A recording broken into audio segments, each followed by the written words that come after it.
So, good morning or good night, depending on where you are in the world, and welcome to another album review of The Shield Dude on a Couch. I'm your host Hector, and today we're talking about the band Bury Tomorrow, and their new album is called Will You Haunt Me with That Same Patience. I love that album title.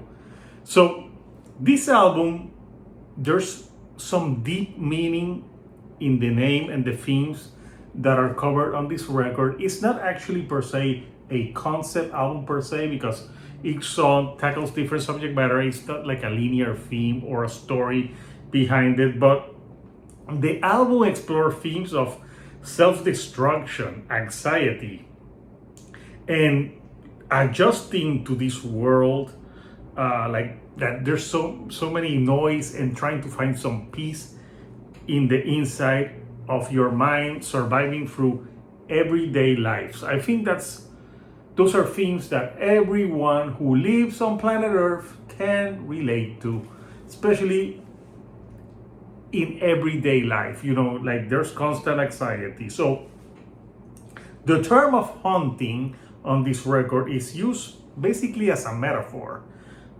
for a persistent present that stays with us.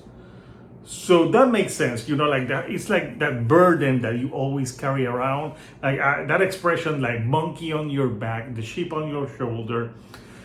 That you always like that self-doubt that that inner voice that has inside of you that tells you no, you can't do this, and it's constantly haunting you. And basically, the album, even though it's bleak and dark, it finds some hope at the end, like a way to get rid of that and get rid of basically the haunting, which sometimes can be yourself. You can be your own worst enemy. So yeah, it's some deep themes that I think anyone that can relate to it, if you suffer from anxiety and self-doubt and all these things, you can appreciate what Bury Tomorrow is doing. So this album is 11 tracks and 42 minutes, and this is the second album that they have with the newer guitar player, which is Tom Prendergast, and he does the clean vocals. He joined the band in 2021 when the other guitar player who did the cleans left. And their last album I reviewed on the channel, but to be fair, I can't remember anything from that album, because it was an album. Maybe they were going through the motions. They had lineup changes, and it was just an okay record. I couldn't remember anything from it. Daniel Bates, obviously, he's doing more of the harsher vocals. So right off the gate, what I liked about this Bury Tomorrow record is that I thought it had some of like the catchiness and ferocity of earlier records.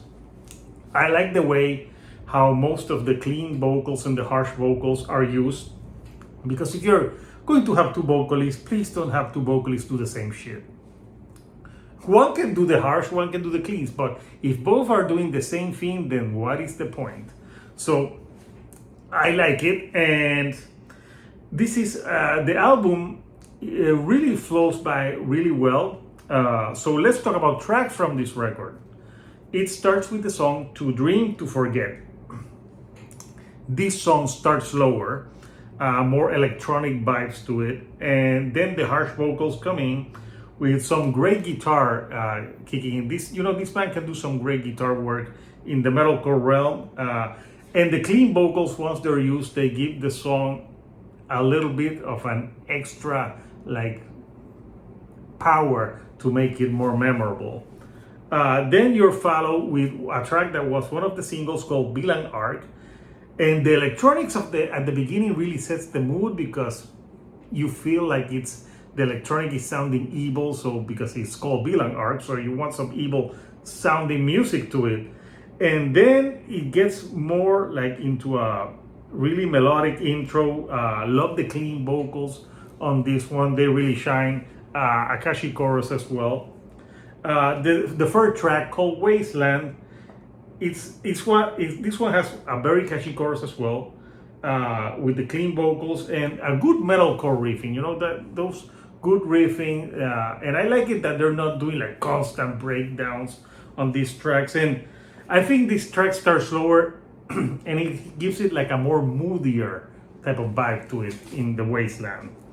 The next few tracks I thought were the strongest songs on the, like one of the strongest songs on the records, and the ones that I would think are also more accessible for people that don't listen to this type of music. It's What If I Burn, Forever the Night, and Waiting. These tracks are three bangers following each other. For example, What If I Burn, this one has a more commercial vibe to it, but I think I like how like the lyric of it is. The lyrics of this song are great. It's like, what if I, if I burn, what if I make a mistake and it comes to haunt me? And it's like it's the subconscious of the person talking to the person and like fearing that you're going to fail. But part of the song is telling him like, no, forget it. You need to do it. And the chorus is so damn catchy. It's got that great appeal, a sing-along thing. Like once I listened to this track, a lot of times, like it got stuck in my head. I was humming it, and I like myself those like choruses that you can sing to. I like the sing-alongs. I have nothing against that. Forever the Night has like a start that it sounds like it's fading, and then it gets louder, and then you get that burst of energy. With that fast metalcore riffing, and another great use of the harsh and the cleans, like they coexist beautifully on this song. Waiting has some of the best drumming on this record. I like the electronic effect that they do on this track as well. It's more speed up, and the song tackles a lot when you are at your lowest point of self-loathing and you're like waiting to see how you get out of that rut. So, and again, another great track. The first half of the record for me, this is where I have a little bit of nitpicks with this record. I think the first half of the record is banger after banger, very catchy. And then it dips a little bit in quality for me on song 7, which is Silent Isn't Always Helping Us, which is, it's an okay track, but it felt more like metalcore by the numbers. And then you have the ballad on the record, Found No Throne. And I don't know, it was okay, but the ballad didn't do, I would have loved if they had like some parts of that track that was ballad and then you had like a bombastic change, but no, it stayed quite neutral for the whole process. So not a bad song, but also there was a dip. But then it picks up with song number 9, Yokai. The drums pattern that they use at the beginning is pretty cool. And they also, on this, a yokai is like a supernatural creature or ghost from Japanese folklore. One of my favorite tracks on the record. And I think after 2 tracks that were okay, this track like woke me up again and got me back in the record. And I think it's good place so you can get to the end. The song after this, Let Go, it's also an okay track. It has a catchy chorus, but I don't think it was as memorable as some of the songs in the beginning. So for me, it was an okay track. But the ending track, again, picks up the pace and it gives you a great track. And it's the song is called Paradox. And Paradox, it's like, I like the atmosphere in this track. It's almost like it's haunting you. And they kept it from... Fine. Tell me the secret quietly and I'll stop haunting you. So having that song at the end really gave it like a different flair to the song. I like that it takes its time and it has like an atmosphere building that makes it stand out. And I think it's a great album closer.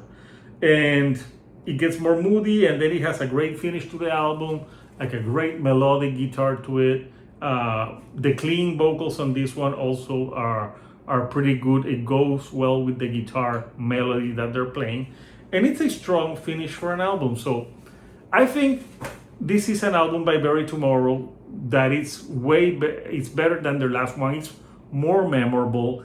It sounds like a band that feels more comfortable with each other now that they went through their ups and downs. And I like it that they use more electronics on this record, but they use them in a way to enhance the tracks and not like take over completely.